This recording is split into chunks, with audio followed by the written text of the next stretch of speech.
definitely gets up there. That is 100% for sure. All right, let's see. We got a couple more articles and a couple things to talk about because there's a couple other things that, anyway. So, welcome back to the stream. Welcome back to another video. Today, we're going to talk about how Tesla used values have dropped $18,000 overnight, or really 6 months ago. There's two articles that came out pretty recently, and I think one of them is pretty harsh, but it's, if you've been following the channel, you know that used Tesla values have been going down. And so we'll take a look at some of the graphs and some of the articles that have been written. But if you're just joining in, my name is Dennis. I love talking about Tesla hacking, as I like to call it, but basically just getting the best deal on a Tesla at the best possible price, or just getting really good financing on your Tesla. So if you're interested in any of that, please hit that subscribe. And today's video is actually sponsored by my Patreon link down below in the description if you want to support the channel, but more on that later. All right, so this is the first article from Inside EVs. The quote, the average price of a used Tesla is down $18,000 from 6 months ago. Quote, Teslas have never been more affordable than now. Affordable? I mean, I guess never been more affordable. I guess that's a statement that you could say. According to a new survey from CarGurus, which we actually go to CarGurus a lot, right, and track the average retail price. The average price of a used Tesla has fallen from $67,915, Of course, that's including what, Model S and X in July of 2022 to now $49,967. That is a $18,000 or 26% drop. And if you're interested in looking at this, because it's a pretty good website, like this is the CarGurus price trends. We were looking at Model S the other day in a video to taking a look at the Model S market. And you can see right here. So this is Tesla down 18% year over year, or 18.8% in the past 90 days. And what's really cool is you can take a look at all the different brands as well. You can see pretty much everybody is in the single to double digits, but I guess with how crazy the demand was, Tesla prices went up and went back down. So if you're in the market for a used one, I would say it's definitely a good time to try and snipe one or place some offers out there, because dealers and private sellers, they've been sitting on their laurels, I guess, with their inventory, maybe asking too much price. So my strategy has been always to lowball essentially, but place offers that are above wholesale but not under wholesale. So try and figure out what the wholesale market on a certain car is. And when I say wholesale, you got to put yourself in the seller's shoes, right? If that seller were to go to CarMax and get a number, you want to offer a little bit higher on that. So if the seller went to CarMax and got $40,000 for their Model 3, you want to offer $42,000, $43,000 to try and come in right above to make it worth their time at the end of the day. And so this first article goes into how the average price of all Teslas are going down, and we've known this, right?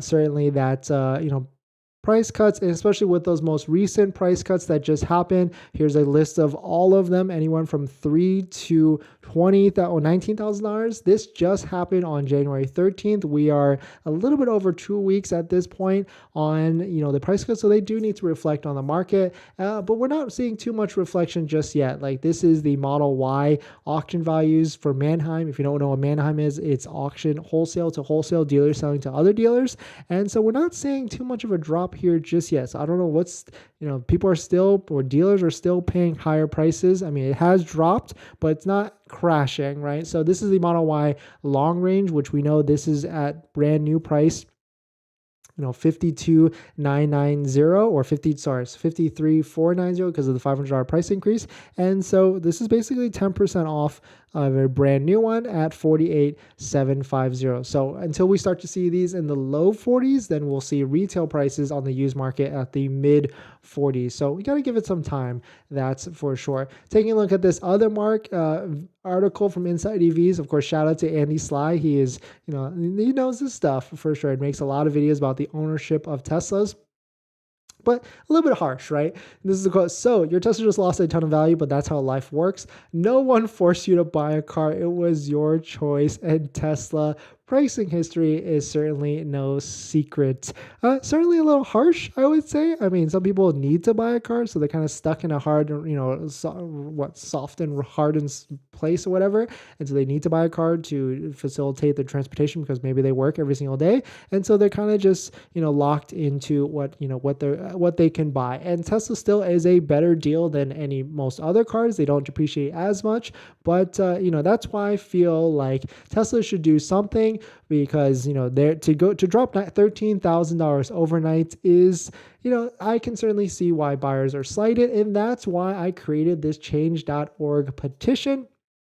Check it out. It's change.org/Tesla refund. Very easy link. And we've got over 6,200 signatures. So shout out to everybody that signed this, because I really feel like to anybody that paid a higher price last year, Tesla should give something to the buyers. And whether it's, a full self-driving trial or a discount on EAP or enhanced autopilot or full self-driving, or even simply more free supercharging miles, because it does suck. I mean, at the end of the day, to drop the value of your vehicle $13,000 or whatever, it certainly can sting. And I bet there's a ton of people out there that have a bad taste in their mouth about Tesla. And so Tesla should take this opportunity and rewrite that's for sure. But let me know you guys' thoughts on it.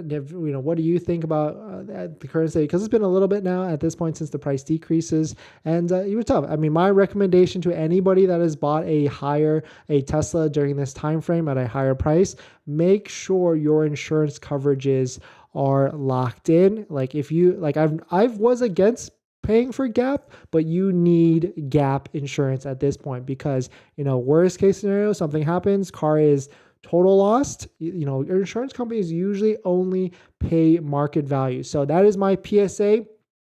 Anybody that has bought a Tesla recently, and that's kind of the scary thing with Tesla being able to just destroy values like that overnight. Make sure you have Gap. It's relatively inexpensive, but at least you'll be covered all the way up to like 120%, give or take, because you absolutely need that 100%. So hopefully you're out there. Hopefully it works out for you.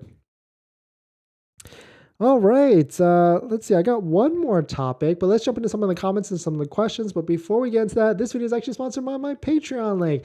Down below in the description, there's a Patreon link where there's a variety of benefits, so check it out. All right, let's see. If you're just joining in, we briefly talked about Model 3. Should you buy now or wait? I'll quickly throw it on the screen. Those are the reasons if you should buy now. Those are the reasons you shouldn't buy now. Pause that if you need to. Sunday, welcome. Hey, Dennis, just got in. Can you update me on what we're talking about? You think waiting is best? Here's the reasons if you should. Here's the reasons if you shouldn't. And basically, it makes sense, right? If you need a car, if you're worried about the tax credit, if you're going away, if you got financing locked in, or you want to take advantage of these, semi-lowish rates, buy now. If if you're paying cash, if you're patient, don't need a car right now. If you don't qualify for the tax credit and you think Tesla's going to adjust the price after March, wait and be patient. Or if you're looking for a used one, that's for sure. So did Tesla give compensation yet? Doesn't look like it. I at Tesla on Twitter every so often, and they have not. That's for sure. Let's see. And the other 6,000 votes. I added them. Nothing yet. I probably need to add Elon, but no response just yet. But we've got an interesting article that might be coming out from a bigger publication. Business Insider highlighted us the other day.